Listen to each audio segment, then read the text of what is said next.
Hello again everyone, welcome back again di Bitcoin Update. Happy Sunday buat teman-teman semuanya. And don't forget, tonight kita akan ada live streaming, so standby di YouTube channel ini. If you guys new to this channel, make sure kalian subscribe YouTube channel ini. And don't forget to leave the likes button, karena semakin kalian sering leave likes button, nyalain tombol lonceng, nanti kalian dapat notifikasi supaya tahu update-update terkini daripada YouTube channel ini. So everybody, sebenarnya udah lama banget saya nggak ngomong kayak gitu ya. Ya, ini total so far udah keberapa nih ya? Video ke 1793 ya. And I will keep doing it. I don't know, maybe until 5,000 videos, 10,000 videos. And you guys help me ya untuk mensupport terus YouTube channel ini supaya saya terus bisa update, memberikan informasi ke teman-teman. So everybody, today ya adalah hari yang luar biasa, sangat menarik ya teman-teman. Kemarin kita udah dapat kabar dari BTC ETF Spot. And this is very huge. This is very big because for the first time in udah nggak tahu ya 3 bulan kali ya, in 3 months maybe, atau lebih tepatnya sejak tanggal 11 Januari deh biar aman teman-teman. Akhirnya Grayscale ada yang namanya inflow positif guys, $63 million, and then total inflow jadi $375 million. And I guess this is the reason ya why the market slowing down. Kenapa mereka nggak belanja banyak until mereka dapetin konfirmasi yang dibutuhkan. And the confirmation that they need saat ini ya so far itu adalah FOMC dovish. Ya ini sedikit recap ya selama seminggu terakhir. FOMC dovish, NFP negatif.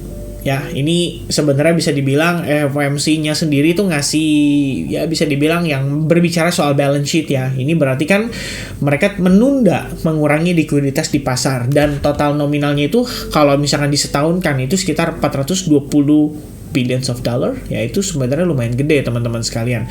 Kemudian dari US Treasury rencana mau buyback untuk bond. Nah ini bagus teman-teman. Jadi sebenarnya mungkin nanti ya yang akan terpengaruh ya US M2 money supply. Kita bisa lihat teman-teman di sini.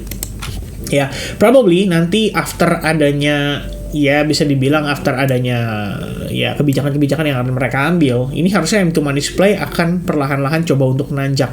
Ya setidaknya informasi terakhir Maret 2024 kita udah ngelihat M2 money supply yang tadinya stagnan di 20 million ya, I guess, or billions ya, harus atau trillion mungkin ya, harus $1 trillion ya teman-teman sekalian ya.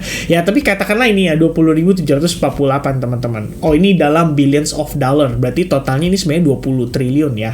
Nah, kalau kita lihat 20.748 billions of dollar, dan per Maret itu angkanya naik guys. Jadi 20.841 billions of dollar. Dari setelahnya atau sebelumnya lebih tepatnya sejak Juli 2023 nih, angkanya tuh di bawah 20.800. Akhirnya up di atas 20.841. Dan ditambah dengan FOMC yang bilang balance sheet mereka shrinkingnya akan lebih slowing down. Berarti apa? Ya mungkin ada beberapa bonds yang udah mature gitu ya, yang harusnya sudah di-exercise, tapi mereka lebih prefer untuk reinvest lagi. Dan juga sama demikian dengan si US Treasury yang kan rencananya buyback bonds daripada para investornya teman-teman. Ya ini berarti ada suntikan masuk liquidity ke market, and harusnya ya money supply ini ya harusnya akan nanjak lagi. Dan ketika ini nanjak, larinya kemana teman-teman? Ya salah satunya stock market dan juga crypto market. And I think this is the sign ya why they are start to buying back again after Bitcoin mencapai range area 60 atau $58.000 ya, lebih kurang ya, $58.000. Oke? Tepat di area fair value gap kita ngelihat ada reaction teman-teman sekalian. Dan sebenarnya ini pretty much very big ya. I have to say teman-teman, kita harus benar-benar prepare for the massive pump. Kalau valid ya teman-teman, mudah-mudahan sih valid ya. Katanya kan sell in May and go away. And maybe ya seperti yang saya sudah jelaskan ya di salah satu video update, kita ngomongin soal sell in May and go away itu sebenarnya nggak benar-benar valid teman-teman. At least dari 7 kali May sejak 7 tahun terakhir, ada 3 diantaranya yang bullish. Dan ketika 3 diantaranya ini bullishnya tuh extremely bullish. Bukan bullish biasa, tapi extremely bullish. Catat baik-baik teman-teman. Ya itu adalah satu note penting yang kita harus perhatikan sama-sama. Tapi di sini bukan buat bikin teman-teman FOMO juga ya. Saya pikir alangkah lebih baiknya kalian preparing untuk building order. Kalau misalnya kalian nggak beli Bitcoin, kalian punya opsi untuk altcoins-nya. Kenapa teman-teman demikian saya katakan? Karena biasanya kenaikan Bitcoin itu umumnya dibarengi dengan kenaikan Bitcoin dominance juga. Jadi kita udah tahu nih teman-teman sekalian ya, udah ngelihat progres seperti ini, dia testing terhadap support resistance, and then dia holding by the weekly close. It means apa? It means in the next atau upcoming week kita bisa ngelihat Bitcoin dominance mungkin akan nanjak lagi dan mungkin akan retest sekali lagi ke area level resistance yang kunci atau yang krusial itu ya di sekitaran 57,7%. Ini berarti masih ada kesempatan buat teman-teman building order di altcoins-nya. Jadi buat saya simple teman-teman, kalau di atas level 54%, teman-teman nanya bagus nggak ya, masih bisa beli nggak ya? Harusnya masih bisa. Tinggal kalian cari aja kira-kira altcoins yang cocok untuk kalian akumulasi itu apa. Dan mungkin besok kita bahas saat live streaming gitu ya. Atau lebih tepatnya nanti malam teman-teman. Dan sekarang kita bahas lagi ke Bitcoin-nya dulu teman-teman sekalian. Kalau misalnya ngeliat Bitcoin ya, ini satu yang saya bilang kenapa extremely big guys. Because kalau kita ngeliat dari perspektif weekly time frame, kita pas banget nyentuh exponential moving average 21. Kemudian saya juga ada update di Twitter nih ya, lumayan saya kemarin update di Twitter, saya tulisin teman-teman soal bagaimana Bitcoin itu sering kali mengalami yang namanya proses liquidity sweep before adanya reversal. Jadi kita bisa ngelihat pada sekitaran 2023 ya, lebih tepatnya sekitar bulan April kali ya, di sini kita melihat mengalami liquidity sweep dulu, alias ketika dia udah flipping support resistance, kita melihat ada fake out dulu tuh. Di daily perspektif itu ada pullbacknya, tapi kalau di weekly itu cuma jadi buntut doang. Sama halnya seperti waktu ETF spot di approve tanggal 11 Januari, harga naik, kemudian dibawa turun, turunnya itu cuma fake out doang, teman-teman sekalian, ya, cuma fake out doang, and then boom, harga nanjak lagi. Sekarang kita juga lagi-lagi ngelihat ada potensi fake out itu terjadi, pas banget nih di support resistance yang sebenarnya kita lihat di level $60.000, itu memang plafonnya teman-teman, dan kita ngelihat, ya, at least that could be a good sign ya, apalagi kita udah ngetes exponential moving average 21. Ini kalau teman-teman lihat lagi, oh ini data udah lama banget ya teman-teman, saya udah lama nggak update lagi. Jadi kalau kita ngelihat data ya, pada pergerakan di perspektif daily time frame, waktu dulu sekali kita pernah ngerasain momen ini. Ini saya ada catatannya teman-teman, dan ini diakibatkan oleh Jerome Powell juga. Jadi lagi-lagi Jerome Powell yang mengambil kendali atas pergerakan market. Kalau teman-teman tahu ya, saya adalah salah satu orang yang lumayan rajin mungkin ya, ngecatatin semua informasi ini berdasarkan chart, dan ini adalah momen ketika Jerome Powell testifies dan dia bilang bahwa di 2023 tidak akan ada pivot.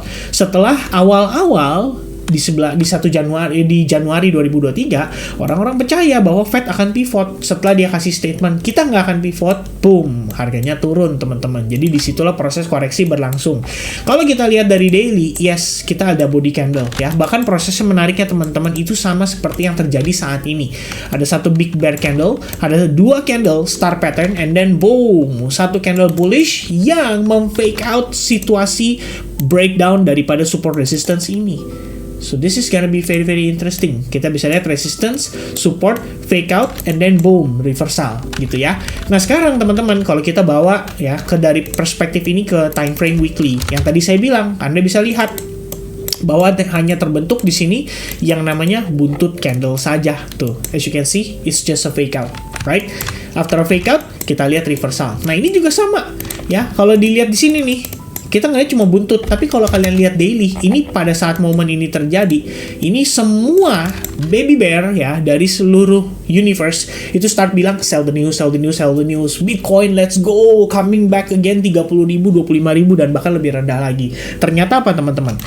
Kita ngelihat dia hanya membentuk week saja. Jadi pada perspektif weekly time frame kita ngelihat dia technically hanya memfake out saja atas support yang terbentuk di situ. Jadi kalau kita lihat dari daily perspective, that's it.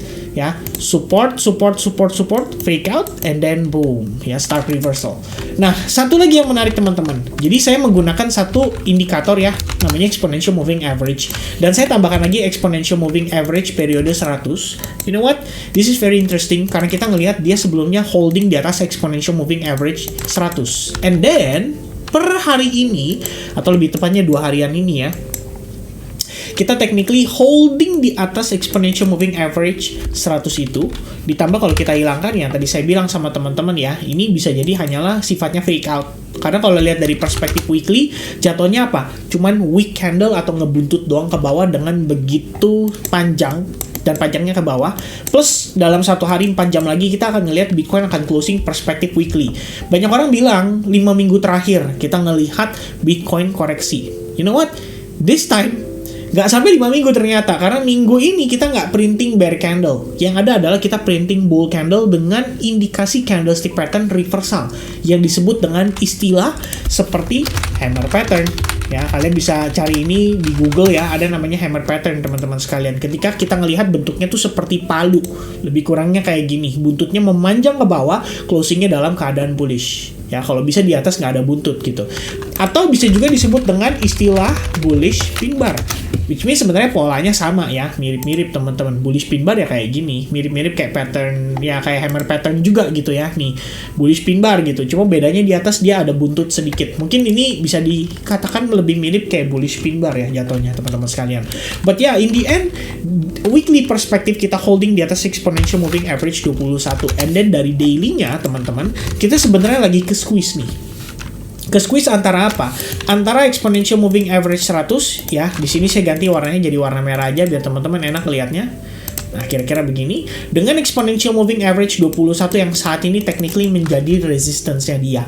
Jadi kita lagi berusaha nih untuk claim exponential moving average 21. Kalau itu berhasil, semestinya ini bakal jadi indikasi bahwa market itu siap untuk recovery, bahkan bermain hingga mengejar ke level $70.000 lagi. Ya, ini yang paling ideal skenarionya teman-teman sekalian. Ditambah apa? Di luar daripada exponential moving average-nya, kita bisa lihat bahwa ini terbentuk sebuah pola yang dinamakan dengan falling wedge pattern. Jadi memang challenging untuk dia bisa close di atas itu. Ada 2 area resistance, atau lebih tepatnya 3, karena kalau kalian lihat di perspektif time frame 4 jam, ini secara struktur guys, simple structure.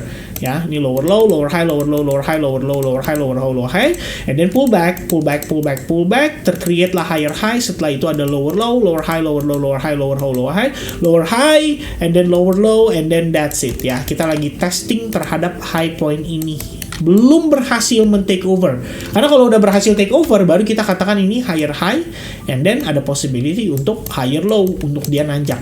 Kira-kira seperti itu. Jadi strukturnya dia harus reversal dulu. Kalau belum, maka harusnya di sini kita bisa ketahan. Tapi jangan khawatir, mudah-mudahan ketahannya pun hanya sekedar untuk pullback saja, maybe retesting terhadap previous support resistance yang ada di $61.875. Kalau saya extend kesampingkan seperti ini teman-teman. Jadi jatuhnya apa? Break and retest. Mungkin kalian notice bahwa ini jadi sebuah inverted head and shoulders. Ada neckline, breakout, and then you ready to push again sampai ke level $70.000. Mungkin untuk ngambilin likuiditas di atas, ya kira-kira seperti itu. So for now, dari perspektif daily, ya itu menurut saya sih yang salah satunya yang cukup menarik. Kemudian teman-teman ada satu lagi yang saya pengen ajak teman-teman lihat, and I just noticed this ya. Kalau kalian lihat, ini Bitcoin sebelumnya MACD itu berada di indeks 5.500 dan 5.000 teman-teman.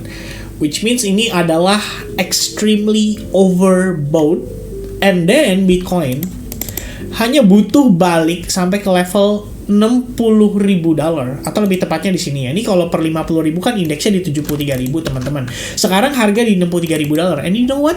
We are in the range oversold guys. Dan ongoing crossing up. So if we see a cross up di sini bullish and it start printing green bar ya di sini teman-teman, ya probably it's ready to push again and create higher high. Ya, yang menariknya adalah ya tadi saya bilang ya, ini extremely overbought. Bahkan teman-teman kalau berdasarkan historical data ya, terakhir kali kita berada di level ini adalah sekitar 22 Februari 2021. Dan pada kala itu ya 22 Februari 2021 ya lebih kurangnya kita ada di sekitaran $60.000 ya teman-teman sekalian. And then what? Kita nge-push lagi ke harga yang sangat tinggi dan relatif signifikan ini di $70.000, dia kembali mencapai range area indeks 55.000 dan 5.000. Habis itu hanya butuh waktu sejenak untuk dia cooling down lagi. After dia cooling down, let's see, can we see Bitcoin start to push again after opening market mungkin di hari Senin. Kenapa teman-teman di hari Senin? Ya karena weekend, low volume, ya kan, institusi pada libur, kita juga nggak bisa ngelihat ini angkanya bermain lagi gitu kan. BTC ETF spot kita nggak tahu nih bakal nambah atau kurang gitu karena weekend. Kalau misalkan hari biasa enak teman-teman ya, ada faktor dukungan dari institusi. Pagi sekarang ada Hong Kong, malam ada New York ya. Ya kira-kira seperti itu. So this is gonna be very very extremely big you need to pay attention teman-teman. Mudah-mudahan ini bisa jadi satu kesempatan untuk Bitcoin rebound. Perlu di take note ketika ini terjadi rebound, ada kemungkinan Bitcoin dominance juga akan mengikuti progresnya teman-teman sekalian. Dan ini bukan berarti negatif ya, karena memang Bitcoin pasti butuh money flow. Kemungkinan dari altcoins semuanya akan di-swap ke situ. Jadi kita bisa lihat kayak total 3 USDT against Bitcoin. Ya ini kemungkinan lihat chartnya turun ya. At least dari 4 minggu terakhir kita udah ngeliat dia bearish and then start holding di sini. Ini masih konsolidasi. Ya mudah-mudahan sih kalaupun nanti memang chart ini harus turun ya, mungkin memang money flow-nya berpindah ke Bitcoin. Bertujuan untuk apa? Membantu Bitcoin create new all time high. Habis itu nanti di saat Bitcoin sudah settle di level tertentu, mungkin di sini kita bisa ngelihat ya pada akhirnya altcoins baru akan memasuki fase alt seasonnya teman-teman sekalian. Kita udah bahas juga itu di salah satu live streaming ya. Please make sure kalian nonton, kalau bisa mampir luangin waktu di sini sekitar 1 jam, tapi menurut saya ini mudah-mudahan worth it untuk kalian pahami, karena kalian bisa tahu siklus pergerakan alt season sebelumnya tuh sebenarnya seperti apa. Nah ini bakal jadi menarik banget. Oke, so that's gonna be the update dari saya buat teman-teman. Sementara untuk short term tadi kita udah bahas di tengah-tengah. Meanwhile untuk Bitcoin perspektif daily ada beberapa good indication. Salah satunya adalah MACD yang sudah cooling down juga, ongoing menuju bull cross. Mudah-mudahan dia bull cross segera mungkin, and if that happens, we just gonna wait until Bitcoin start create higher high and then ready ya untuk next push. Jatuhnya apa teman-teman sekalian? Berarti all of this process adalah part of the correction, and then 1 and then 2 and then 3 4 5 ya, and we ready to take off again for the fifth wave dari Bitcoin ya, mungkin menuju 90.000, mungkin menuju 78.000, 85.000 dan seterusnya. Kira-kira seperti itu. Oke, so that's gonna be the update from me. Thank you very much guys. Happy weekend to you all. Sekaligus saya mau inform kembali, kita ketemu lagi nanti live streaming pada malam hari ini. So God bless and happy Sunday guys. Cheers. Bye bye.